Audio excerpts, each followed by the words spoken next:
How's it going, everybody? It's your boy Warmaster back again with another episode. And today we are going to have a look at the new game, Glory of General 3, which is quite new to me and I find it amusing as well.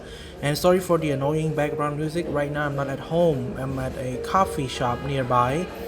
The reason why is because I have some work to do and they put on some annoying music background, and I hope that this video will not be demonetized because of the annoying music. Okay, so at the first image, this is a new game, Glory of General 3. Okay, so as its predecessor, Glory of General 2, Ace was pretty bad. Nobody liked it, everyone's hated. And it turns out that right now, EasyTech is focusing in this new game into a World War II era. I have talked with EasyTech. Actually, they sent me a text back in late August talking about the new game, talking about the new possibility of a new game. So right now we have the Glory of General 3. So this is a very similar game to the Glory of General 1, which we have the Glory of Generals and Glory of General Pacific. So these two are kind of similar element, way different from World Conqueror 3 or World Conqueror 4. So what are the difference between Glory of General 3 and the other game like World Conqueror 4? The reason is because World Conqueror 3 emphasizes into the balance of using a color of each country. For example, like Germany have a gray color, France have a light blue color, Soviet Union have a red color, Poland have a more white or pink color, UK have more of a pinkish mixed with red color. China had more of a yellow or blue. So Communist China had this reddish color thing. So that's the thing for similar from World Conqueror 3, World Conqueror 4. But for Glory of Generals, the balances of the units, the colors of the map doesn't define the border. So pretty much this is more of a realistic game, similar to Glory of Communism 2 made by Canadian modder. So in this mod, we're gonna have something new, this game, we're gonna have something new, something really new. And if you look into the cover picture of the game, you will see there's a Sherman tank and a American plane and American soldier landing into the shore. So pretty much I can tell whether this is a D-Day or Iwo Jima. So as far as I'm concerned, this might look to like Iwo Jima, because a few posts back then we can see that EasyTech has been posting a lot about the possibility of about the Japanese surrender in 1945. So this new game might put a lot of effort into the Pacific region between United States and Japan and Europe. And I would like to tell you guys one thing is that Chinese campaign will not be added into this game. The reason why I'm saying this because in 2017 the Chinese Ministries of Media and Film had already announced that China will not be invaded by any foreign nations or will be used as a simulation or a game in any type of platform or devices. So which means that this game doesn't include any Chinese campaign to avoid any prohibition or any ban from the Chinese ministry, as EasyTech 1 has already been banned. Not banned, most likely been fined. They got fined like $10,000, which is pretty bad. And right now they're focusing onto this new game. So we can see a Sherman tank, a really cool Sherman tank riding off the cliff, trying to land to the boundaries. We can see two American soldiers and the other are following by, and we also can see the battleship firing and also a heavy support from the background as well, and the American plane giving it support. So that for the first cover. One thing is I like the color. This one looks a bit more gritty, a dark gritty, like war and stuff. So this is war. War should be gritty like that, should be dark. Besides, for the first image, we can see a Soviet general, 3 Soviet generals versus a Romanian troops. The reason why I know that it's Romania because I can see Antonescu, the Romanian general at down. You can see him right there. You can see howitzer, 1 assault infantry, 2 assault, 3 about 4 assault infantry, and the Soviet we got Timoshenko up north with a siege artillery. Also see cavalry, also see armored car, also Vasily Choikov on a T-34 tank. So Timoshenko might be on a KV-1 or more of a T-34-85 version of the tank. And we can tell that we have another Konstantin Rokossovsky on a T-34 tank as well with a howitzer beside him. So pretty much I can tell this is at the Bessarabia, the border between Romania and Soviet Union. and three Soviet generals already arrived. And you can see there's a on the right side. Definitely, it is a KV-1 or maybe a T-34 version of this, a better version.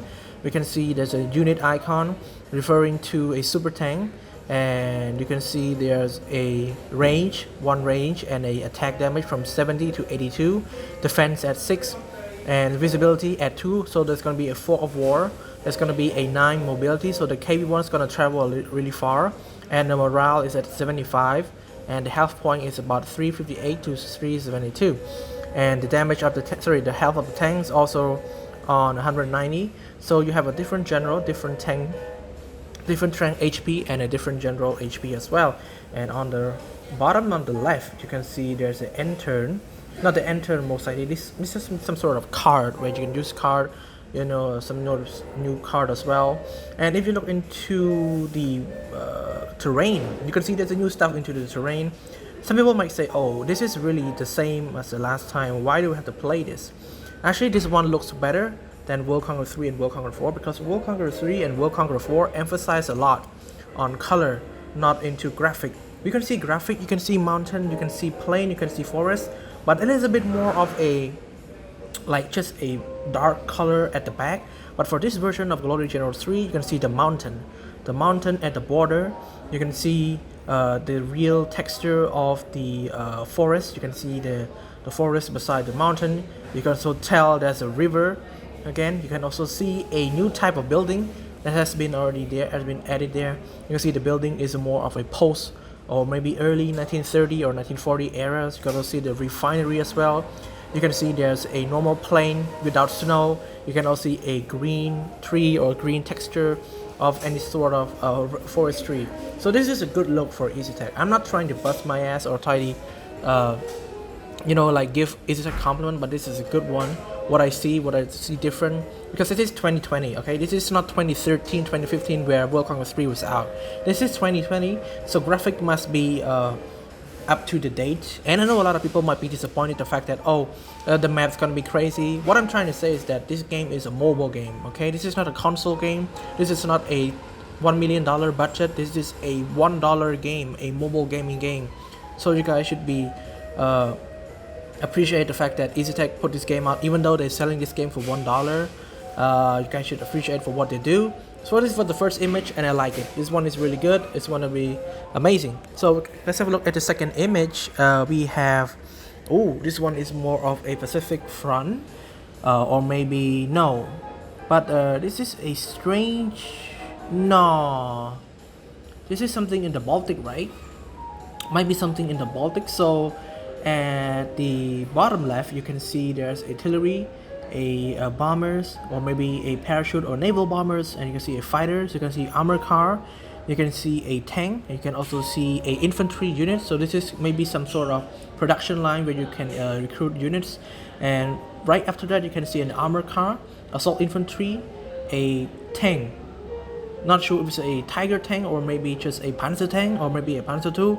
You can see a siege artillery. This one is like Gustav or some sort of a howitzer, but this one absolutely look like Gustav. And after north, you can see the siege artillery, and the front sea, you can see there's a Polish oil refinery, and also a German super battleships, and also Giovanni Mies on the German armor car, and also Frederick von Bock, the guy who put Operation Barbarossa in the central front. And you can see the Polish as well. So I cannot really tell whether this is, but maybe this is at Danzig, because at Danzig we have the Baltic Sea, something around that area, but I cannot tell since this is only the image. And you can tell that this is a colorful type of game. There's no border, so border might be changed or maybe something, I don't know. And you can see there is a city right there, a German city on the left side at the bottom corner. You can tell there's more detail into cities, make it look really, really cool. I can't wait to see the wonder, whether they added the wonder or not. And for the third image, this one is at the Pacific Sea, absolutely at the Pacific Sea.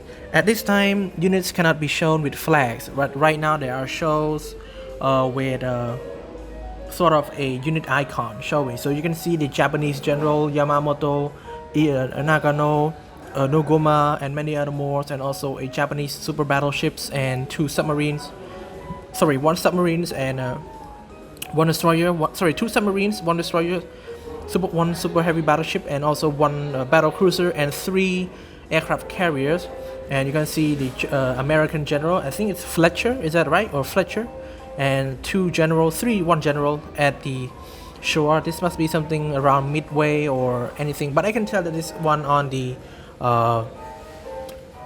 Pacific front, absolutely on the Pacific front. So if you guys read the description, you will see that the glory of General 3 assemble order is here. The new incredible war games you care about is coming. It's the name Glory of General 3. We believe previous Glory of General series has brought player good gaming experience. This time we make a new base game on World War II. Pre-registrations event for a new game is officially held. For now, please click on the following link. So I will link down in the description down below if you guys want the game. I think it's not going to be out yet, but soon. So if you check into the official website, you will see that the Glory General is on the verge of breaking out. Please assemble quickly and join the war. And you guys fill in your Gmail or email you will get for the assembly and assembly medal to receive. I think right now it's about, when I register, I think it's about 5,000, but right now it reached about 27,000. So pre-register award, if it reach 50k, you will get an infantry combat medal. If it reach 100k, you get a cross medal. That's one for tank. Infantry combat medal, that's one for infantry. And if it gets Empire medal at 150k, you will get a Empire medal. I think that one is for artillery or maybe some sort of morale boost.